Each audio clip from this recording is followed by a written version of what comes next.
What's up, guys? Just doing another review here.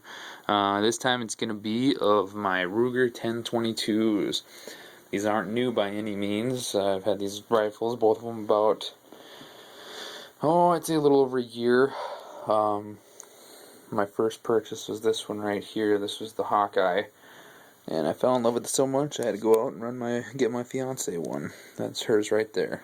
And if you look closely, that's actually the sporter stock that comes on the Hawkeye. If you see in my previous video, my 1022 at 100 yards, that was what was on this rifle.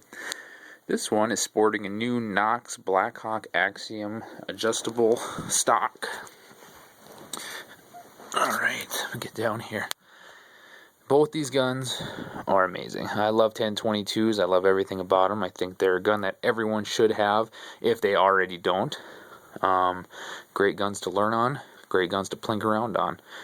I mean, I can go to the range and sight in my rifles and have fun for 20 minutes, or I can take these 1022s with a full box of 500 shells and sit out there for 3 hours plinking at things. You really can't go wrong with one of these. They're great semi-automatic rifles. Both of them I have 25 round clips for. That's the only way to do it. 10 round clips just get a little old after a while. Well, like I said, this is the Hawkeye. The difference between the Hawkeye and a regular, as you can see, is that the Hawkeye does come with the stainless varminter barrel. It's a little bit longer. It's obviously stainless. It's still made by Sturm Ruger. There's the standard Ruger 1022 barrel right there. Both barrels pretty accurate. I will go ahead and say that the Hawkeye is much more accurate. I can drive a quarter at 50 yards no problem with this gun. Also about the Hawkeye is that it does come with the sporter stock right there. That's a longer full-size stock. It's a little more comfortable. It's a nice heavy wood. It is really comfortable to cradle in your arm when you're shooting it. So, great gun, the Hawkeye. It also comes with, you'll notice a difference here, this is a textured, you can't really see it, my camera won't focus right, but this is a textured receiver here. Has a little bit of a texture to it, where the standard 1022s are actually almost like a matte semi-gloss paint. Just a smooth finish. The textured finish is a lot nicer. I think it's more prone to scratches, just cleans up a little nicer. The Ruger also comes with a polished bolt.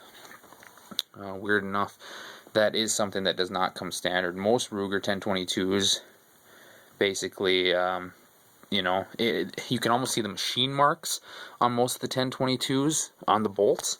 This one I polished myself, so this one already has a shine to it, but they both function and rack perfectly. I have very few jams with these guns. Put it that way. You keep them clean, you take care of them. The Ruger 1022 will shoot as long as you own them. I got bipods for both, just because, like I said, I like to plink for hours on end. The only way to do it is with a bipod. The Knoxx Black Axiom stock. Great stock. I think picked it up for about 60 to 80 bucks online. I can't remember what website it was, but great stock, fun stock, looks awesome.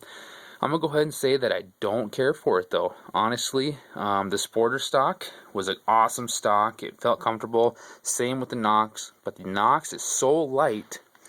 It's so light and has so much flex to it that honestly, it gives the 22 recoil. I mean, you know, we sit there, we play Battleship on targets, and we play with the dueling tree and whatnot, all at 25 yards. And honestly, it's a little bit of a disadvantage having the Knoxx stock. It just, when you're plinking, it does give you some recoil because it's so light. And it's not a horrible thing because it's not a bad recoil by any means. It's just you lose your sight picture while you're trying to shoot. That 22, you shoot it all day having the same sight picture, never looking away. This one, I have to re-sight every time I take a shot. And it's not horrible. I mean, it just knocks you off a little bit, you know. Good luck trying to empty your round as quick as you can, because your guess is as good as mine where you're hitting after that first shot, because your sight picture is gone. Other than that, you know, everyone knows the Ruger 1022s. They're great guns, last forever. That's a Barska on her gun. Forgive me, I don't remember the specs on either of these scopes. I know that's a Plinkster. It's the adjustable one, the Barska. This here is a Redfield Revolution, and this came with my Hawkeye. I knew nothing about Redfield at the time, but I've grown to know that this is a very nice scope, and I love it, and I've actually made purchases of other Redfield scopes because of this scope. I completely love this scope. Whoever decided to trade off this Hawkeye gun, I don't know what they were thinking leaving this scope on there, because they probably didn't get the money for it that they wanted, because I did buy this one used, but I definitely would have not traded off this gun with that scope, because that's an awesome scope. And it's never going to leave this 22. This will be on here forever. The stock, on the other hand, might go back to the Sporter. Might pick up a Boyd's thumb hole stock. I'm not sure yet. That's kind of in the future. I do shoot them on a regular basis, so it is something that I would think about seriously. But it is a fun stock, and like I said, it looks awesome. Everyone compliments what this is. Most people are surprised when I tell them that it's a 1022. But there's my review of my Ruger 1022s. Not really a review, but just kind of a show off and letting you guys see what's up. Okay, thanks.